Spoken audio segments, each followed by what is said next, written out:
Hello guys, good morning. কেমন আছো তোমরা সবাই? আশা করছি সবাই খুব ভালো আছো। তো ঘুম থেকে উঠেই দেখতে পাচ্ছ সিমরান ওর রেয়াজ নিয়ে বসে পড়েছে। পাপাই হচ্ছে ফুটবলে যাবে বলে ওর জন্য রেডি করছে। আমি ওদিকে করে দিচ্ছি কি, ওরা যেটা সকালবেলায় নাস্তা করবে সেটাই রেডি করে দিচ্ছি। তো এখানে দুধ, বিস্কুট, কাজু কিশমিশ আমন্ড সকালে যেরকম প্রতিদিন থাকে সেটাই ওদের জন্য রেডি করে ওদের হাতে হাতে সব তুলে দিলাম। ওরা ওদের মতো খেয়ে নিচ্ছিল। তারপর যে যার মতো সব সেই সব কাজে বেরিয়ে গেল। ও শিমু পড়তে চলে গেল, আর আয়ান হচ্ছে ওর ফুটবলে চলে গেল। তারপরে আমি ওরা স্কুলে যাবে, ওখান থেকে এসেই তো স্কুলে যাবে, সেই জন্য ওদের টিফিনটা বানিয়ে দিচ্ছি। ওদিকে ওরা খাবে সেই জন্য ভাতও বসিয়ে দিয়েছি। তো তোমরা দেখতে পাচ্ছ ওদের জন্য টিফিন বানাবো। তো কী টিফিন বানাবো প্রতিদিন, এটা আমার একটা চিন্তা থেকে যায়।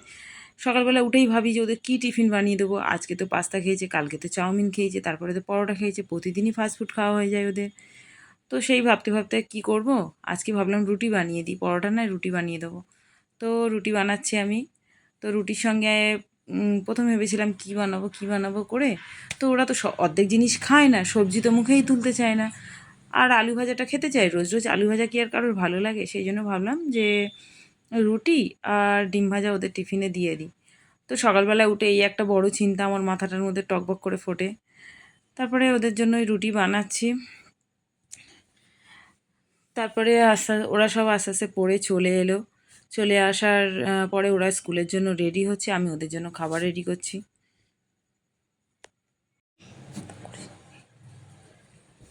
তো ওদের আমি টিফিনটা রেডি করে দিচ্ছি। ভয়েস ওভার দিতে দিতে আমার জীবনটা নাজেহাল হয়ে যাচ্ছে, এতটাই গরম।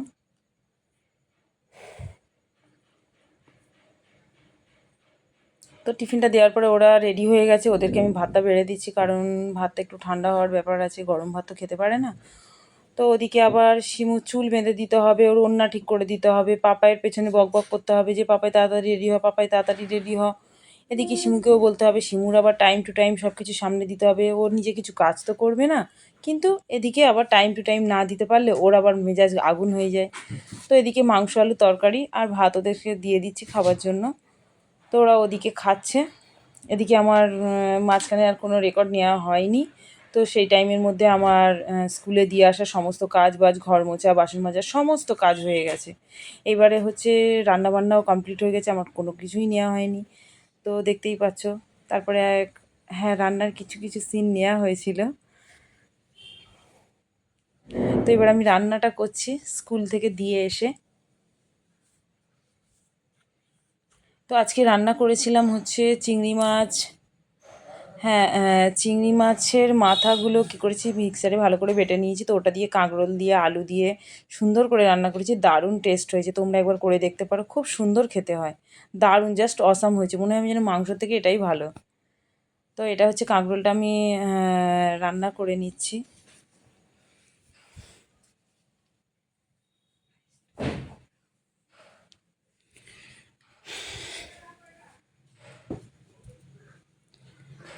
আওয়াজ করিস না বাবা, আওয়াজ করিস না।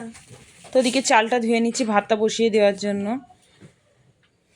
আর আজকে তো তোমরা জানোই অতিরিক্ত গরম পড়েছে, অতিরিক্ত সহ্য করার বাইরে এতটাই গরম পড়েছে। আর আমার ওই রান্নাঘরটা হচ্ছে আমার দুটো হাতের সমান, মানে এতটাই ছোট যে আমাকে সামলাতে অতিরিক্ত কষ্ট করতে হয়। এখানটায় গ্যাসটা রাখার পাশে তোমরা দেখতেই পাচ্ছ যে সিলিন্ডার, মানে ওভেন রাখার পাশাপাশি আমার আর কোনো জায়গাই নেই।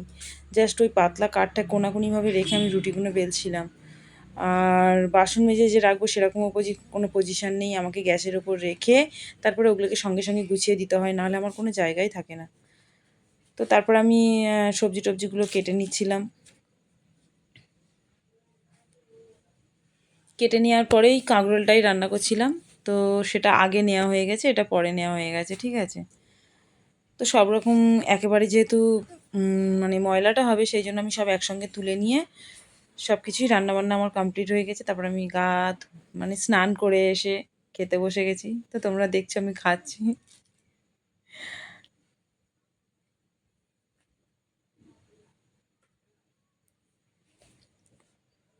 বেশিরভাগ দিন ওদের জন্য আমি বসে থাকি, যে ছেলে মেয়ে আসলে ওদেরকে নিয়ে একসঙ্গে খাবো। তো মেয়ে আসে 4:30 পরে, 5টা বেজে যায়। তো অতক্ষণ না খেয়ে থাকাটা মনে হয় যে ঠিক নয়, কারণ হচ্ছে অনেকগুলো আমার ওষুধ খেতে হয়। তো ভাতটা আমি ওই জন্য তাড়াতাড়ি খেয়ে নিয়েছি, যাতে আমি ওষুধগুলো খেয়ে নিতে পারি।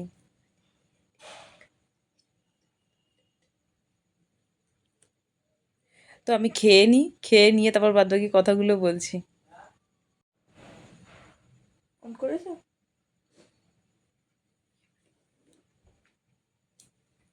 হয়ে গেছে।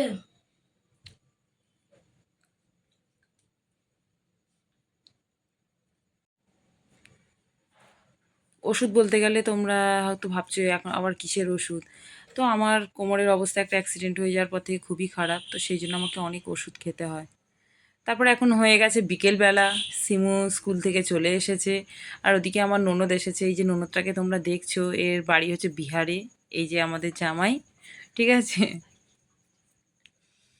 তো এই হচ্ছে আমাদের জামাই, আর এই জামাইয়ের ভিডিওগুলো শ্যুট করেছিল হচ্ছে পাপাই।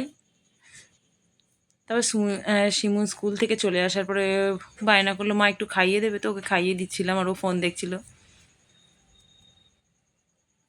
তো ওকে খাইয়ে দিচ্ছিলাম, ও জানেও না যে সাইড থেকে ওর তো তারপরে সন্ধেবেলায় মা এসছিল।